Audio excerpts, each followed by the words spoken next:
కాకినాడ నగరపాలక సంస్థలో community ఆర్గనైజర్గా CH Dhanalakshmi అందించిన సేవలు ఎనలేనివని కాకినాడ కార్పొరేషన్ అదనపు కమిషనర్ కెటి సుధాకర్ పేర్కొన్నారు.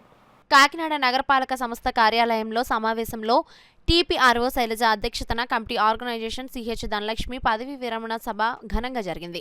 ఈ కార్యక్రమంలో ముఖ్య అతిథిగా అదనపు కమిషనర్ టీకే సుధాకర్ పాల్గొన్నారు. ఈ సందర్భంగా ఆయన మాట్లాడుతూ కమ్యూనిటీ ఆర్గనైజేషన్ గా ధనలక్ష్మి అందించిన సేవలు ఎనలేని అని ఆయన అన్నారు.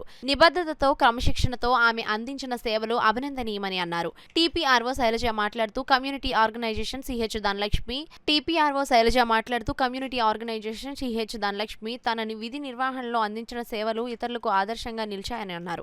కుటుంబాన్ని, ఉద్యోగ కర్తవ్యాన్ని రెండూ సక్రమంగా నిర్వహించి ఆవిడ జీవితంలో విజయం సాధించారని, ఆమె అందించిన సేవలను టీఆర్ఎస్ శైలజ కొనియాడారు. అనంతరం పదవి విరమణ చేసిన కమ్యూనిటీ ఆర్గనైజేషన్ సిహెచ్ ధనలక్ష్మిని అదనపు కమిషనర్ సుధాకర్ ఘనంగా సత్కరించారు. ఈ కార్యక్రమంలో సిఓలు, ఆర్పీలు, సిఎంఎంలు, సూపరింటెండెంట్ సతీష్, సంబంధిత వార్డు ప్రజాప్రతినిధులు తదితరులు పాల్గొన్నారు.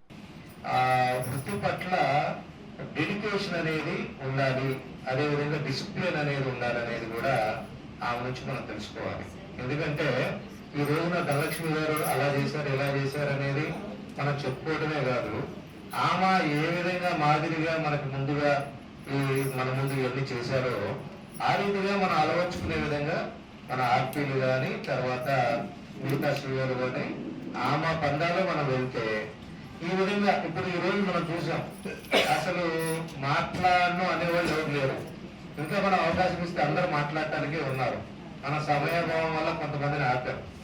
కాబట్టి ఇది ఎలా వస్తుందంటే ఆమె మీద ఉన్న అభిమానం ఎలా వస్తుందంటే ఆమె ఎంత కష్టపడి పనిచేసింది, ఎంత డెడికేటెడ్ గా పనిచేసింది, ఎంత డిసిప్లిన్ గా పనిచేసింది అనేది మీ అందరి ద్వారా అక్కడ మనకు ప్రొజెక్ట్ అవుతాం.